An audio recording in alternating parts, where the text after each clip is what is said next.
ये जो 18 सितंबर गुरुवार, ये दिन आप सभी लोग जानते हो कि ये श्राद्ध पक्ष चल रहा है। और ये जो 18 सितंबर गुरुवार के दिन इस पवित्र भाद्रपद महीने की श्राद्ध पक्ष की द्वादशी तिथि पड़ रही है। यानी कि श्राद्ध पक्ष की द्वादशी तिथि, अभी पितृपक्ष चल रहा है तो ये श्राद्ध पक्ष की द्वादशी तिथि सबसे बड़ी और विशेष द्वादशी तिथि है महाराज। श्राद्ध पक्ष की द्वादशी तिथि के दिन किया जाने वाला ये एकमात्र उपाय 11 चावल के दाने और एक हल्दी के दीपक। भक्तों, शिव महापुराण की कथा में बताया गया है कि पितृपक्ष की द्वादशी तिथि का बड़ा महत्व होता है। जैसे कि 18 सितंबर गुरुवार श्राद्ध पक्ष की द्वादशी तिथि। देखिए, आप सभी को पता है कि अभी श्राद्ध पक्ष चल रहा है, यानी कि पितृपक्ष और श्राद्ध में यदि हम कोई सा भी उपाय करते हैं तो स्वयं हमें हमारे पितरों का आशीर्वाद प्राप्त होता है। द्वादशी तिथि महाराज जी 18 सितंबर गुरुवार श्राद्ध द्वादशी तिथि के दिन ये 11 चावल के दाने और एक हल्दी के दीपक उपाय को अवश्य करें। और आप सभी को पता है कि द्वादशी तिथि का यदि कोई सा उपाय है तो वह केवल और केवल मात्र 11 चावल के दाने और एक हल्दी के दीपक वाला उपाय।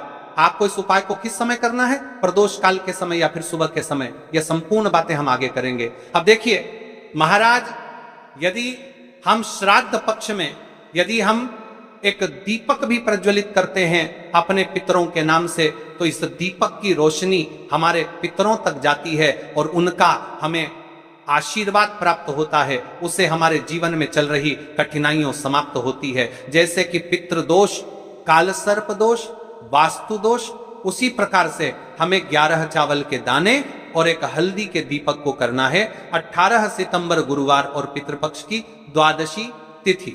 देखिए, इन दोनों योग बहुत मुश्किल से आता है, ऐसे मौके बार बार नहीं मिलते। केवल वर्ष में एक बार ही इस उपाय को करने का मौका मिलता है। देखिए, मेरी कई सारी अन्य माताएं बहनें हैं जिन्होंने इस उपाय को आज तक किया ही ना हो और उन्हें इस उपाय के बारे में पता ही ना हो।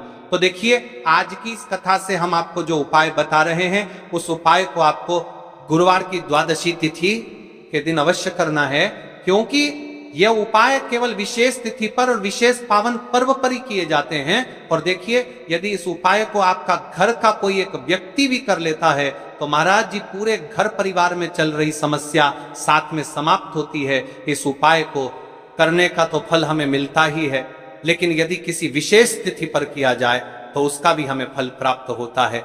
जैसे कि श्राद्ध की द्वादशी तिथि, और यह महीना मां दुर्गा को समर्पित है। देखिए महाराज जी, हमने हमारी पिछली बार की कई सारी शिव महापुराण की कथाओं में आपको इस उपाय को अच्छे तरीके से बताया भी है और समझाया भी है, लेकिन आज एक बार फिर से हम आपको इस उपाय को समझाएंगे, क्योंकि 18 सितंबर गुरुवार का दिन सबसे बड़ा और विशेष दिन है।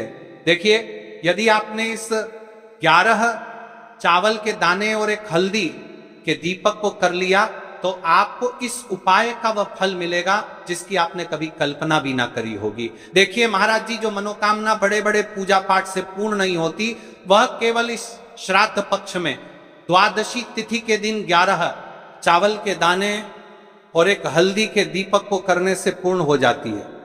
देखिए, मेरी कई सारी माताएं बहनें हैं जिन्हें पता भी नहीं है कि उनके जीवन में जो समस्या चल रही है उसका कारण क्या है, यानी कि मुख्य कारण क्या है, किस वजह से यह समस्या है। मतलब भाई, जीवन में जो अटकने आती हैं जिनका कारण अक्सर हमें पता ही नहीं चलता, वे कई बार पितृ शक्ति या घर की अनुचित ऊर्जा के कारण होती हैं। देखिए, श्राद्ध पक्ष वह काल है जब हमारे पूर्वजों की स्मृति का प्रभाव सबसे अनुभवी होता है और इस पावन पर्व पर द्वादशी तिथि पड़ रही है। तो यदि आप यह उपाय द्वादशी तिथि वाले दिन करते हैं तो इसका 100 गुना बढ़ जाता है। देखिए महाराज, 11 चावल के दाने और एक हल्दी के दीपक जो शुद्धता और रक्षा का प्रतीक है, द्वादशी तिथि की घड़ी में यह उपाय करके एक दीपक जलाकर हम अपने घर तारेगा कि नकारात्मक बंधनों को तोड़ने, पूर्वजों की शांति प्राप्त करने और जीवन में अच्छे अवसर पुण्य सक्रिय करने का आग्रह करते हैं। इसलिए आपसे निवेदन कर रहे हैं, 11 चावल के दाने और एक हल्दी के दीपक अवश्य करें। देखिए महाराज जी, हम आपको आगे चलकर संपूर्ण बातें बताने वाले हैं कि इस उपाय को आपको किस प्रकार करना है, सामग्री कहां से लेनी है, किस समय करना है, कैसे करना है। ठीक है, तो आपको इस कथा के अंतिम तक बने रहना है। देखिए, हम राशि से जुड़ा भाग्य भी बता रहे हैं और भाग्य में चल रही परेशानियों को भी बता रहे हैं। तो यदि आप अपनी राशि से जुड़ा भाग्य जानना चाहते हैं तो अपना नाम और अपनी राशि कमेंट बॉक्स में अवश्य लिखें। अगली वीडियो में हम आपको आपकी राशि से जुड़ा भाग्य बताएंगे। अब बात कर लेते हैं उपाय के बारे में। तो देखिए महाराज जी, इस 11 चावल के दाने और एक हल्दी के दीपक वाला उपाय है। तो आपको कल इस श्रद्धा पक्ष की द्वादशी तिथि पर इस उपाय को अवश्य करना है। देखिए, अब बात कर लेते हैं हम उपाय के बारे में। इस उपाय को कौन कौन व्यक्ति कर सकता है, मतलब कि आपके घर का कौन कौन सदस्य आपकी के लिए बात करने के लिए इस उपाय को कर सकता है। मेरी कई सारी अन्य मात्राएं बहनें रहती हैं जो अपने स्वयं के लिए, अपने स्वयं के जीवन में चल रही परेशानियों को समाप्त करने के लिए उपाय यदि करना चाहती है तो वह अवश्य कर सकती है।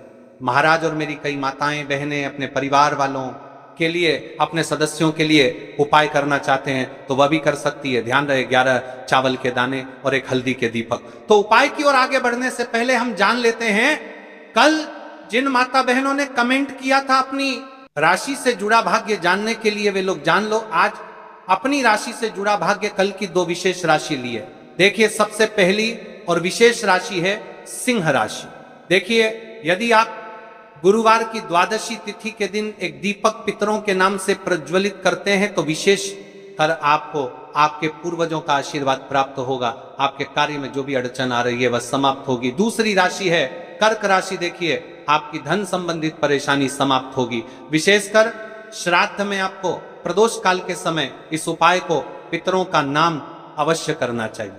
ठीक है, अब बात कर लेते हैं महाराज जी हम उपाय के बारे में। देखिए, 11 चावल के दाने और एक हल्दी के दीपक के उपाय के बारे में। तो देखिए, महाराज की वीडियो को आपको अंतिम तक देखना है और हम आपको आगे संपूर्ण बातें बताने वाले हैं कि आपको चावल के दाने कहां से लेना है, उपाय को किस प्रकार करना है, शिव मंदिर में किस समय करना है, कैसे करना है, घर आकर के क्या करना है, शिव को क्या बोलकर आना है।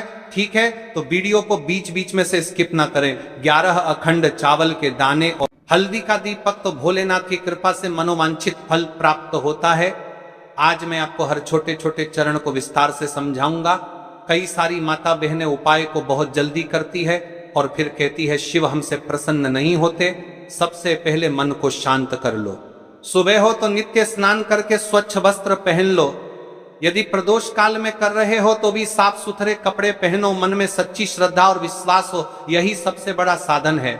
आत्मा में अहंकार या जलन न रखो। उपाय केवल शिव मंदिर में किया जाना अनिवार्य है, घर में नहीं, मंदिर में ही करना है। 11 अखंड चावल के दाने, एक एक दाना पूरा फटा हुआ न हो। बाजार का ले सकते हो या घर की रसोई के दाने भी चलेगा। हल्दी का दीपक जो कि गेहूं के आटे से दीपक बनाएं और उसमें हल्दी पीसी अच्छी मात्रा में मिलाएं। नमक बिल्कुल न डालना है। दीपक में रुई की बत्ती लंबी और तेल भरें। तेल के लिए तिल का तेल आदर्श है, पर आप तिल, सरसों, साधारण दीप तेल में से कुछ चुन सकते हो। कम से कम इतना तेल डालें कि दीपक स्थिर जलता रहे। हमें इस उपाय को यदि सुबह के समय कर रहे हैं तो आपको 1 लोटा शुद्ध जल शिवलिंग पर जलाभिषेक के लिए लेकर के जाना है। यदि आप इस उपाय को करने के साथ में कोई अन्य सामग्री भी लेकर के जाना चाहते हैं तो आप वो भी लेकर के जा सकते हैं। ठीक है, जैसे कि फूल, कुछ ताजा पुष्प, 1-2 पुष्प मंदिर के लिए और 1 पुष्प घर ले जाकर रखने के लिए। यदि आप इस उपाय को करने के पश्चात शिवजी की शिवलिंग पर पुष्प समर्पित करना चाहते हैं, अष्टगंध समर्पित करना चाहते हैं, बेलपत्र, तो आप या अन्य सामग्री भी समर्पित कर सकते हैं। लेकिन हमें सबसे पहले उपाय करना है। उसके पश्चात अब देखिए महाराज जी, आपको एकदम शुद्ध अच्छे से अखंड एक छोटी सी पोटरी कागज की पुड़िया जिनमें 11 चावल के दाने बांध कर रख लीजिए। एक छोटा बर्तन दीपक रखने के लिए, ताकि तेल टपकने से समस्या ना हो। अब देखिए महाराज जी, हम इस उपाय को कर रहे हैं तो हमें इस उपाय को करते समय कुछ सावधानियां भी भारत नहीं है। इसलिए हम आपको उपाय को विस्तार से बता रहे हैं, अच्छे से बता रहे हैं, ताकि आप कोई भी गलती ना करें और आपका उपाय सफल हो। तो देखिए, हम बात कर लेते हैं हल्दी के दीपक के बारे में, हल्दी दीपक बनाने की विधि। अब मैं आपको दीपक बनाने की विधि विस्तार से बताऊंगा। साधारण है, ध्यान से बनाइए। एक साफ बर्तन में गेहूं का आटा आवश्यकता अनुसार निकालिए, छोटी सी लोई के बराबर आटा ले लीजिए, इसमें 1 चुटकी हल्दी पाउडर अच्छी मात्रा में मिला लीजिए। हल्दी रंग दीपक को शुभ बनाती है। नमक बिल्कुल न डालें, पानी बहुत कम डालकर मिश्रण को गूथा जाए ताकि एक नरम लोई बन जाए, बहुत सख्त नहीं और बहुत नरम भी नहीं। अब उस लोई की छोटी छोटी लोई लेकर बीच में गड्ढा बना दीजिए। दीपक का आकार कटोरी जैसा होगा ताकि तेल और बत्ती आ सके। दीपक में रुई की बत्ती रखें, रुई को बीच से थोड़ी लंबी रखें ताकि बत्ती दीपक से ऊपर रहे। अंत में दीपक में तेल भरें, ध्यान रहे कि तेल बत्ती के आसपास पर्याप्त रहे। अब दीपक प्रज्वलित करने के लिए तैयार है। दीपक पूरी तरह सूखा न हो, नर्म आटा आवश्यक। दीपक को जलाकर परीक्षण कर लें ताकि मंदिर में जलाते वक्त समस्या न हो। अब हमारा दीपक बंद करके तैयार हो गया है। अब बात कर लेते हैं इस मुख्य उपाय के बारे में, 11 चावल के दाने। तो देखिए महाराज जी, आपको चावल के दाने कहां से लेना है, कैसे लेना है, कब लेना है, इन बातों का आपको ध्यान रखना है। तो देखिए, बहुत से लोग पूछते हैं क्या घर का चावल चलेगा या बाजार का, किस तरह का चावल लेना चाहिए। मैं स्पष्ट कहता हूं, घर का सामान्य चावल या बाजार का कोई भी पूरा दाना चलेगा, पर एक शर्त, 11 दाने अखंड व पूरा होना चाहिए। दाने फटे हुए ना हो। 11 दानों को आप एक साफ सुथरे डिब्बे या कागज की पुड़िया में रखकर मंदिर ले जाइए। मंदिर तक जाते समय पुड़िया खुले ना हो और दानों पर विश्वास और श्रद्धा बनी रहे। आप देखिए, हमारे चावल के दाने भी तैयार हो गए और हमारा दीपक भी तैयार हो गया। आप बात कर लेते हैं कि इस उपाय को करने का सबसे उत्तम समय कौन सा है, मैंने किस समय हमें इस उपाय को करना है, प्रदोष काल का समय या सुबह का समय। देखिए महाराज जी, जैसा कई भक्त पूछते हैं कब किया जाए, मैं 2 विशेष समय बताता हूं। सुबह का समय उत्तम प्रातः 7 बजे से 10 बजे तक, इससे दिन का मंगलप्रद आरंभ होता है।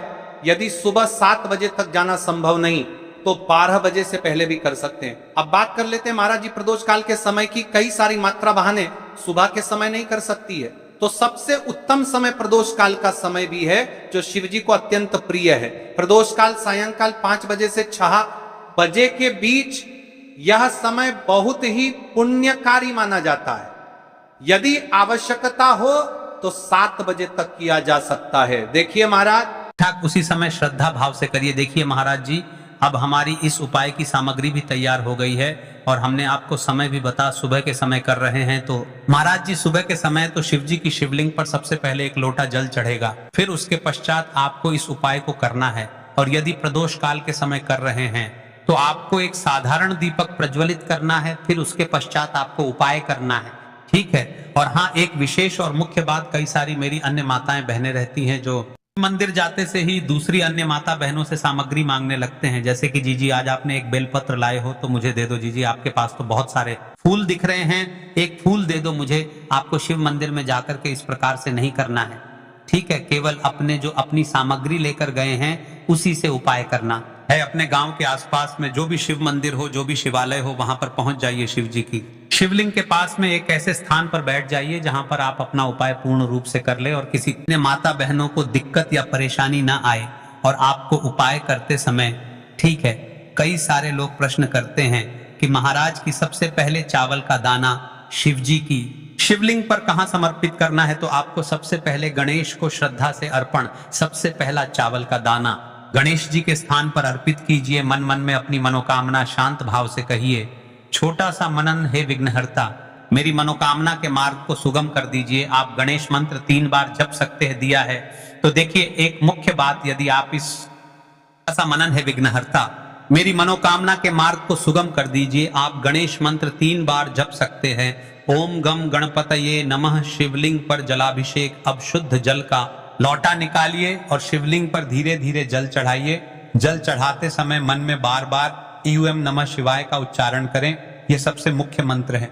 आप मन में 11 बार, 21 बार या 108 बार जप कर सकते हैं, परंतु यदि समय कम हो तो कम से कम 11 बार अवश्य जपें। जलाभिषेक के साथ ही विनम्रता से कहिए, हे भोलेनाथ, मेरी मनोकामनाओं को कर दो, जीवन के कष्टों को दूर कर दो। अब बात कर लेते हैं हल्दी के दीपक के उपाय के बारे में। इस उपाय को भी आपके साथ में ही करना है। हल्दी दीपक प्रज्वलित और आरती। अब अपना हल्दी दीपक निकालिए और उसमें आग लगाइए। मंदिर नियम के अनुसार दीपक वहां जलाना था, तो मंदिर की अनुमति देखिए। पर यदि मंदिर अनुमति देती है तो दीपक शिवलिंग के पास रखें और प्रज्वलित कीजिए। दीपक जलाते ही ध्यान से कहिए, यह दीपक मेरे जीवन का अंधकार मिटाए, गरीबी और दुख दूर करे और घर में लक्ष्मी का वास कराए। दीपक की लौ से शिवलिंग का प्रकाश पूजन आरती कीजिए। दीपक को धीमे धीमे घुमाइए और ओम नमः शिवाय अथवा कोई भक्ति गीत गाते हुए आरती करें। अब जो आपने अपने साथ अन्य सामग्री लेकर के आए हैं, जैसे कि पुष्प लेकर आए हैं, अंत में फूल अर्पित कीजिए। एक छोटा सा पुष्प मंदिर से लेकर घर के मंदिर के लिए अपने साथ रख लीजिए। ध्यान रहे, जो भी पूजा सामग्री आपने मंदिर में छोड़ा है वह मंदिर के नियमों के अनुसार ही होनी चाहिए। कुछ मंदिर चावल दाने वापस नहीं लेने देते, इसलिए पुष्प घर के लिए अलग। पूरा कार्य करने के बाद हाथ जोड़कर कहते हैं, धन्यवाद भोलेनाथ, आपकी शरण में आता